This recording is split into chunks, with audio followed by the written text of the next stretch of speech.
Olá pessoal, eu sou Flanker Thaís do canal Historiando a Verdade. Antes de começar, deixa o like, porque o like é muito importante para a seção do conteúdo da plataforma do YouTube, não é? E quem gostar, se inscreva no canal, tá? Dei uma paradinha de 6, 7 dias, porque eu andei recebendo muitas críticas de bolsominions, não é? Da extrema direita, e não condeno, nos condeno, até porque a maioria são alienados, nunca leram absolutamente nada de Marx e fizeram várias críticas, não é? E eu vou tentar rebater algumas, né, baseada em leitura, em conhecimento e não em suposição, tá? Porque em suposição se chama sofismar, não é? Sofismar é um discurso raso, facilmente combatido, porque ele não tem base para o que ele critica. Tá? Então, algumas, por exemplo, não é? Marx era vagabundo, né? É vagabundo porque não trabalhava. Calma aí. Marx nunca dependeu do mundo do trabalho burguês, né?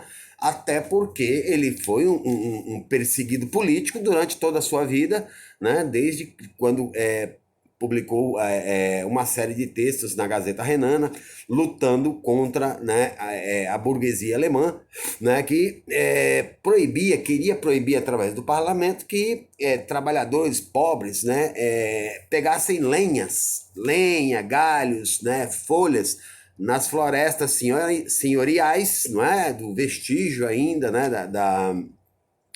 do feudalismo, e esses trabalhadores recolhiam esses gravetos e folhas que caíam no chão para não morrer de frio, não é?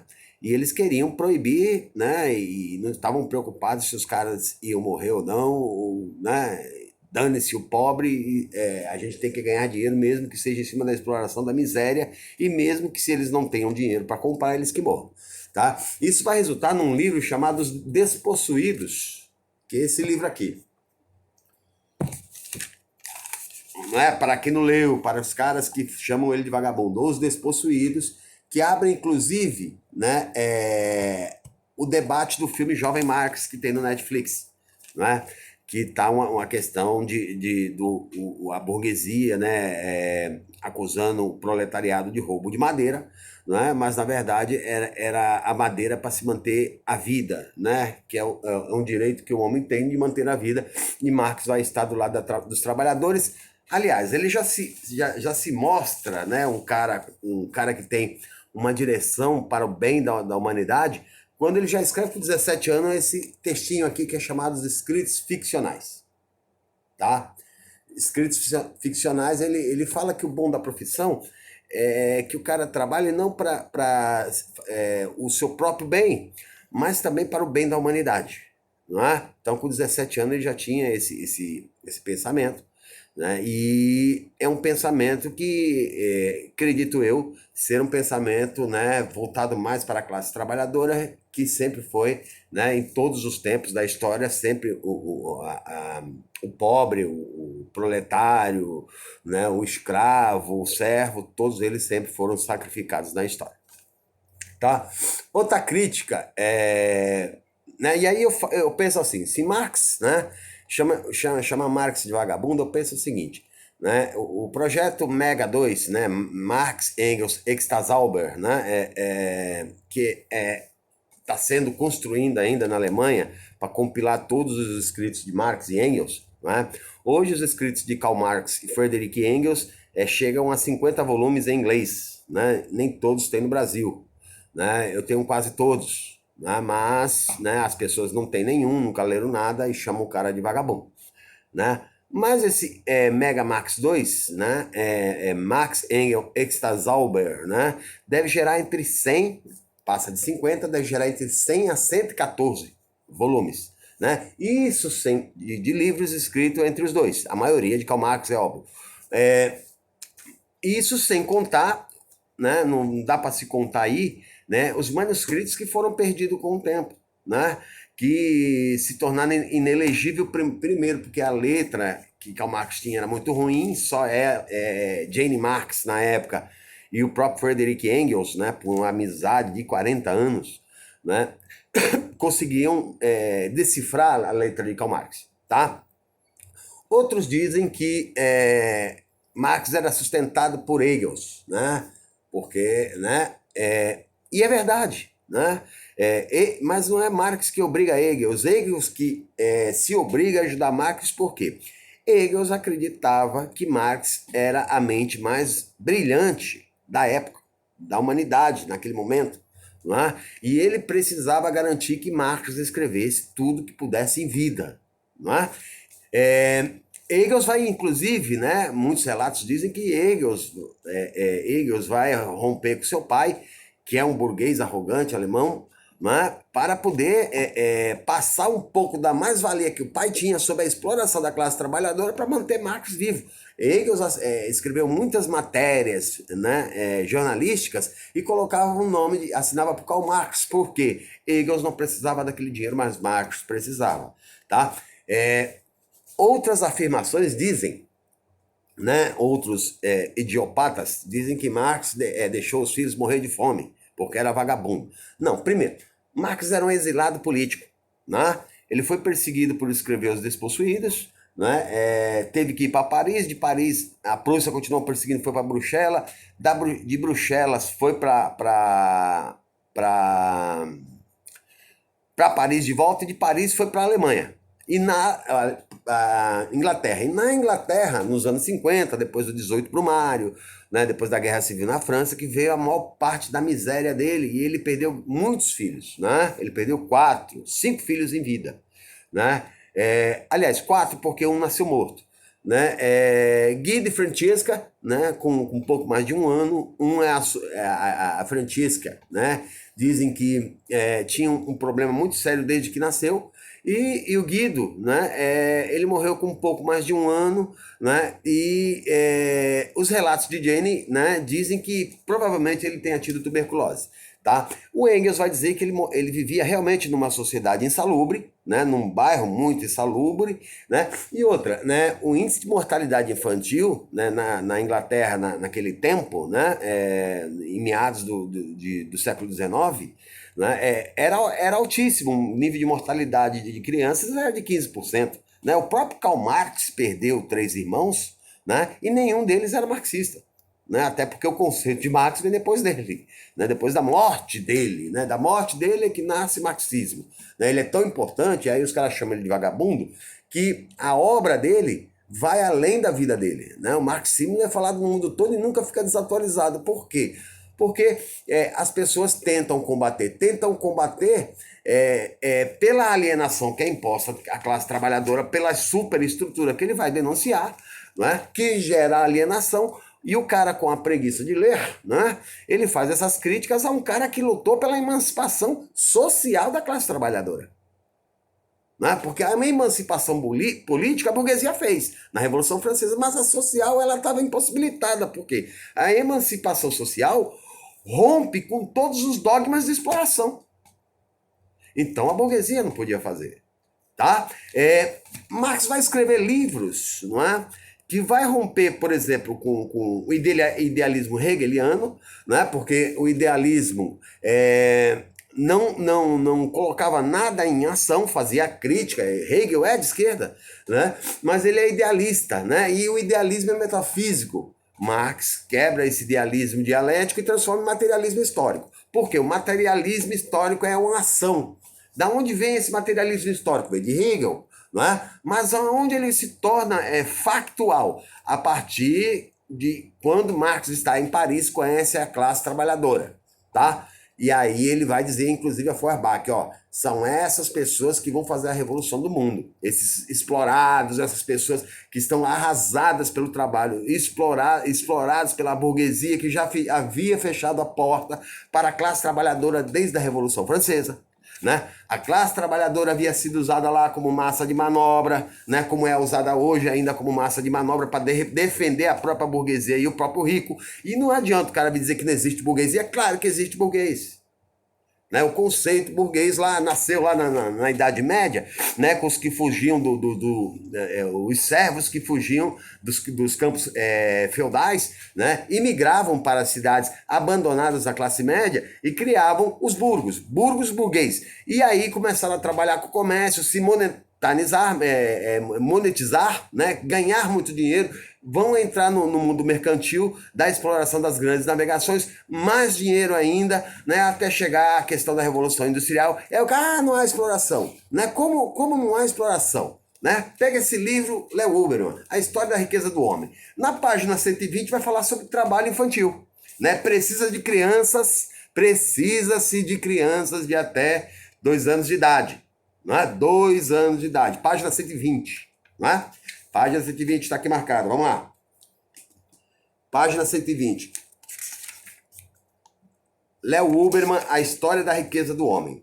Precisam ser trabalhadores. Crianças de 2 anos podem candidatar-se. Tá? E aí ele mostra o registro de uma fábrica. Né? Registro de uma fábrica na página 127. Né? Aliás, na página 128. Uma fábrica. Vamos lá. Connecticut, Estados Unidos. Olha, e a época? Agosto de 1934. Idade, 2 a 3 anos, 2 crianças empregadas. 3 a 4 anos, 2 crianças. 4 a 5 anos, 8 crianças. 5 a 6 anos, 2 crianças. 6 a 7 anos, 7 crianças. 7 a 8 anos, 13 crianças. 8 a 9 anos, 15 crianças. 9 a 10 anos, 19 crianças. 10 a 11 anos, 23 crianças, e aí por aí vai. Quando chega a 15, 16, já tem 35 crianças, tá? Então, de 2 a 3 anos tinha crianças. Tá? E quem que combateu esse... Como se combateu esse trabalho infantil? Vem a partir de Karl Marx, né? Com a Associação Internacional dos Trabalhadores, né? Lá em 1864, que ele é o secretário e dirige os trabalhos. É aí que começa o combate ao quê? A exploração do trabalho, né? A tentativa de combate ao trabalho alienado, né? A decência de se trabalhar 8 horas e não 16, 18, sábado, domingo, né? Como se fazia. E tudo isso foram combatido pelo quê? Pelo campo da esquerda, que nasce Marx.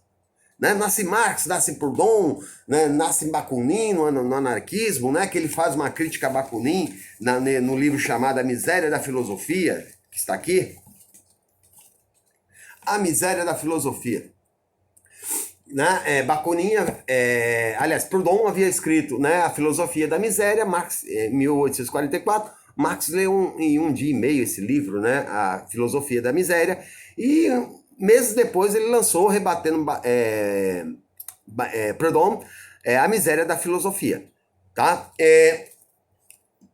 E aí eu vou falar um pouco das obras de Marx, né, porque é bom falar, né, das obras de Marx, porque ele está demonstrando aqui toda a intenção de lutar pela emancipação civil da classe trabalhadora.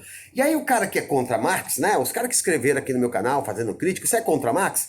Você abre a mão de trabalhar 8 horas por dia, não defenda os direitos entre mulheres e homens de receber o mesmo salário nas mesmas funções, né? Não defenda direito a férias, não defenda direito a 13º, porque tudo isso é conquista social. E a emancipação social é marxista. Não adianta você. Né? Me mostre um autor do campo conservador de direita, né, que tenha feito alguma coisa pela classe trabalhadora, que eu não conheço. Né? Aliás, a direita conservadora te deu alguns direitos. Direito do banco de explorar todo mês com juros de cheque especial, né, cartão de crédito. Te deu o direito a perder todos os direitos trabalhistas agora. Né? Te deu o direito agora te condenar a não ter aposentadoria. Né? Te dá o direito a te explorar. Né? Aliás, a elite só pensa em propriedade privada. Né? E Marx vai escrever uma série de crítica aos hegelianos. Né? Os hegelianos por quê? Porque os jovens hegelianos eles eram ideólogos, né? Como eu já disse, né? E ideólogos, ideologia, né? Do campo metafísico, não é do campo, né, materialista. E ele vai romper na ideologia alemã, como eu já disse, né? Mas ele vai brigar com o livro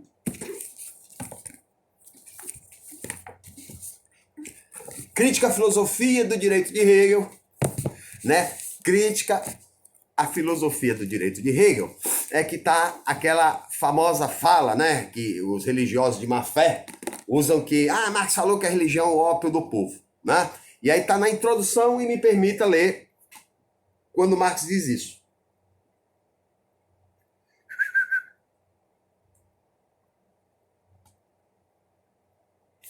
A religião é o ópio do povo.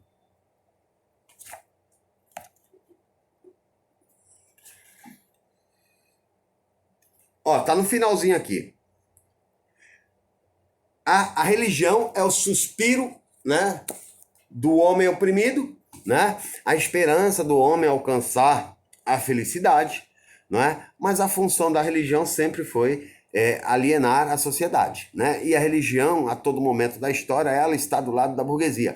Vejam, por exemplo, na questão dos anabatistas, né? Dos puritanos, quando ficaram do lado da burguesia, quando houve, né? A derrubada do poder absolutista na Inglaterra e a criação do parlamentarismo, né, monárquico, não é? Que prevalece até os dias de hoje. A expulsão dos trabalhadores na nascente, né, burguesia industrial, os trabalhadores nas leis de cercamento sendo expulsos de suas propriedades, né, indo para as ruas de Londres, né, e sendo cooptados facilmente por baixos salários, né, e sendo explorados, inclusive crianças, quando eu mostrei aqui, não só nos Estados Unidos, como na Inglaterra também. Tá? Então, o Estado também, aí vai ser uma crítica que vai nascer lá, o Marx vai dizer no crítica ao programa de Gotha, mas o cara não lê, né? Esse que é o problema, o cara não lê. Crítica ao programa de Gotha, Marx vai estar dizendo claramente que, não o Estado sempre será burguês. Diferente do que Hegel dizia que o Estado seria o final da exploração, Marx não. O Estado é a consolidação da exploração, porque o Estado é burguês, né? A burguesia controla o Estado. E quando não controla, ela derruba. Vamos lá, onde ela derrubou o trabalhador quando tentou tomar o Estado. Está aqui, no 18 por maio de Luiz Bonaparte. É um folhetinho, né? Que ele não vai entender como o pobre, né? O pobre entra na contradição, né? De ser explorado pela burguesia e eleger um burguês, né? Porque grande parte do pobre, né, elegeu Luiz Bonaparte, depois ele deu o golpe em 51, né, o golpe de Estado, e ficou até 1871, quando houve a Comuna de Paris. Né? A Comuna de Paris, que desde 1848, na Guerra Civil da França, né, os trabalhadores já se mostravam insatisfeitos por décadas da burguesia não dar assistência a eles. Eles vão entrar em convulsão e vai ser a primavera dos povos em 1848. Em 1871, a Comuna de Paris é o primeiro experimento das comunas como forma de governo. Não é? Só que existia uma guerra na Alsácia da Lorena, alemães, prussianos contra franceses, e aí os trabalhadores tomam Paris. Os dois generais falaram, nós não somos inimigos, nós somos burgueses, o inimigo é o trabalhador. E foram lá e massacraram milhares. E aí o cara, não, Marx é um satanista. Meu, leia, vá ler. Né? Tenha decência de ler para fazer crítica. Né? Foi que nem ontem eu vi o Leonardo Stoppa, né? No canal Léo Quadrado, lá ele publicou ontem no Twitter, né? Um cara dizendo que a esquerda não presta, basta ler Marx. Aí o cara está na frente do computador com a foto de Marx. Se você perguntar o que é materialismo histórico, ele não sabe. Se você perguntar a definição de esquerda e direita, também não sabe. Então é um idiopata, idiotizado, não é? Que quer tentar passar uma impressão de intelectual, mas não leu absolutamente nada porque peca pelo pecado da preguiça. Tá? E aí usa da má fé para fazer uma crítica sem fundamento. Porque foi emprenhado, né, pelo ouvido e vomita nas redes sociais lalações. Né? Quando é que Marx realmente se torna comunista? Ele se torna a partir do momento que ele leu os esboços, né, de Friedrich Engels, né, que se tornou parceiro dele e ficou pela vida toda até a morte dele em 1883, que é esboço a crítica, a filosofia, crítica à economia política, que Marx vai dizer até o final da vida que é um esboço genial. Tá? É outro livro, ó. Engels é um cara extremamente também comprometido quando ele escreve a situação da classe trabalhadora, embora ele seja um burguês, ele está acompanhando, né, nos becos de Londres a situação dos trabalhadores, a miséria em que viviam. Né? E por isso rompe com o pai dele, né? Porque o pai dele é um burguês e está pouco se lixando para isso. Tá? E não diga, o pobre de direita, que não existe a burguesia, claro que existe. Até hoje. Né? Outro dia, Silas Malafaia falou isso. Né? Essa esquerda quer acabar com os nossos valores burgueses. Né? Nossos valores burgueses. Mas Jesus que ele prega não era burguês. Jesus era pobre. Né? E foi condenado por quem? Né? Por Caifás, que era um conservador reacionário. O que é conservador? Quer conservar valores. Né? Jesus ameaçou ele por quê? Porque Jesus derrubava aqueles valores. Ninguém vai a Deus senão pela fé e não pelo dinheiro como Caifás vivia. E por isso Caifás o condena. Por quê? Porque ele ameaça, porque essa fala dele vem cercada de cura, de libertação, né? De ressurreição de mortos, de transformação em água e vinho. Né? E aí ele é sim um subversivo, ele subverte a ordem. Né? Antes de Jesus, né? Deus é um Deus punidor. Jesus diz que Deus é um Deus que ama acima de tudo. É ele que muda. Isso se chama subverter ordem. Isso é subversão. A condenação dele é essa, subverter a ordem. Tá? Então, subversivo é qualidade de quem quer um mundo melhor. Né? Conservadorismo é conservar essa exploração que nós temos hoje num país, né? de seres humanos que podem abrir uma garrafa de champanhe de 100, 200 mil reais e, de outro lado, pessoas que não têm o que comer. Né? E isso não pode continuar a vida toda. Né? Todo ser humano é igual, ele tem direito a viver com dignidade, pelo menos. Né? E aqui há uma série de manuscritos que Marx vai brigar com quem? Com os hegelianos. Né? Aí tem, né, a questão judaica, a Sagrada Família, né, a ideologia alemã, né, a Sagrada Família, ele vai estar brigando com a Sagrada Família que se achava melhor do que todo mundo, que era a família dos hegelianos, né, Bruno Bauer, né, até Hegel, né, o Hegel é o pai do hegelianismo, Bruno Bauer, e uma série de outros filósofos também, que eu não me recordo o nome, que são muitos, né, mas ele está brigando. E o conceito marxista, né? O conceito dele começa a nascer, né, nos manuscritos econômicos e filosóficos de Paris, que ele vai trabalhar. Eu anotei aqui até o que ele trabalha, né, os três pontos principais desse livro, né, que é o trabalho alienado, né? O trabalho alienado por quê?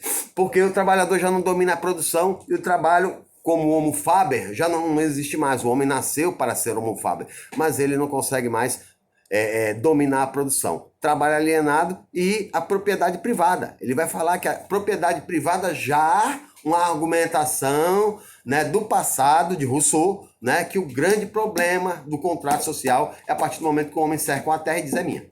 Tá? Então ele vai fazer, né, essas críticas nos manuscritos econômicos e filosóficos, mas está levando a tendência, depois do esboço que eu falei, né, e do livro do Engels, né, da situação da classe trabalhadora, que ele vai produzir, né, Grundrisse, que esboços, borradores, né, esboços, né, sobre a crítica à economia política, e mais tarde ele vai produzir seu grande clássico, que é o Capital, não é? Que seriam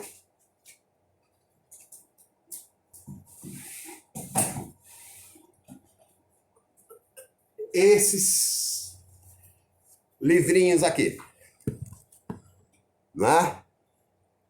Capital 1, 2, 3, 4, 5, tá? Alguns têm, né, centenas de páginas, outros têm menos.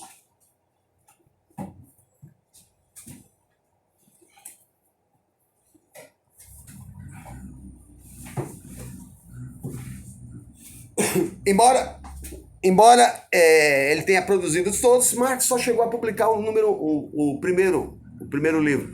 Os outros foi organizado, ele deixou organizado o volume 2, o 3 ele deixou escritos e Engels que organizou tudo. Tá? E outro detalhe da vida, além de ter perdido 5 filhos durante a vida, né, a filha mais velha, né, morreu 2 meses antes da morte dele, ele havia já perdido Jane Marx 2 anos antes também, 2 meses antes da filha dele morre, né, e ele morre em 1883, Marx tinha 1000 doenças, Marx tinha neuropatia, tinha gota, tinha dores reumatológicas, tinha problema de fígado, problema de pulmão, perdeu 5 filhos, viveu na miséria porque o capitalismo não dava emprego para um cara que defendia trabalhador, explorado, né? Perdeu 5 filhos, perdeu a mulher e mesmo assim conseguiu publicar o que eu falei, né? No projeto Mega Marx Extazauber, né? Que deve chegar a 100 a 114 livros. Agora, como pode um homem fazer isso? Né? Não é vagabundagem. Vagabundo, eu digo, por exemplo, é um cara que não lê, né? E faz uma crítica. E aí, cabe a ele se entender como isso. Ou aquele cara que tem na casa dos seus 25, 30 anos e fica dependendo de mesadinha de papai para ir para balada. Aí também fica com eles. Né? Agora, um cara que, né, nunca teve felicidade financeira, né, porque, né, optou por defesa da classe trabalhadora e foi punido a vida toda por isso, né, ele não merece ser tratado com esse desrespeito. Né? Desrespeito desleal porque o cara não leu, não conhece, não sabe, né? E aí, né, faz uma crítica infundada, né, que me dá às vezes dó, né, de um ser humano como esse, porque ele deveria abrir mão de todos os direitos trabalhistas, sociais que ele tem, porque isso é uma conquista da esquerda, né? Ele faz aquela crítica, minha bandeira nunca será vermelha. Meu irmão, vermelho é sangue, muda teu sangue para verde, né? A esquerda não presta. Tira seu coração do lado esquerdo e coloca do lado direito. Né? Porque o Criador está errado contigo. Né? Porque o sangue é vermelho. Né? E o sangue alimenta o coração. O coração vive do vermelho. O vermelho é sangue. E sangue é sacrifício. Sangue Jesus derramou lá na cruz. Sangue Martin Luther King derramou. Sangue Mahatma Gandhi derramou. Né? Sangue, né? Trabalhadores derramaram pelas conquistas de direitos historicamente a vida toda. Né? Então, se você não fique criticando vermelho, porque se você critica vermelho, né? Mande fazer transfusão do seu sangue. Peça para, fabrique um sangue verde aí, que meu sangue vermelho não dá, porque eu não gosto de vermelho. E tire seu coração do lado esquerdo e coloque do lado direito. E outra coisa, pare de usar energia elétrica. Porque quem criou a corrente alternada foi um comunista. Foi Tesla. Né? A corrente alternada de polo negativo e positivo foi Tesla. E como às vezes você é conservador reaça, né? Não use mais computador. Né? Porque o primeiro protótipo de computador foi criado por Alan Turing. Né? Na Segunda Guerra Mundial e foi condenado por ser homossexual à castração química que o levou ao suicídio aos 49 anos. Seja ético, não use computador, não use energia, porque foram criações de pessoas que vocês odeiam. Esquerda, né? Odeiam, são homofóbicos muitas vezes, né? Então parem de usar criações das pessoas que idealizaram e não são do convívio social de vocês. E aprendam a ler para não serem, né, ridicularizados pela lalação que vocês produzem. Né? Esse aqui é facinho, esse livro, ó, Léo Huberman, A História da Riqueza do Homem. Vai ler na página 120 lá. E quem combateu isso foi a esquerda. Ok? Essa foi minha participação hoje e até a próxima.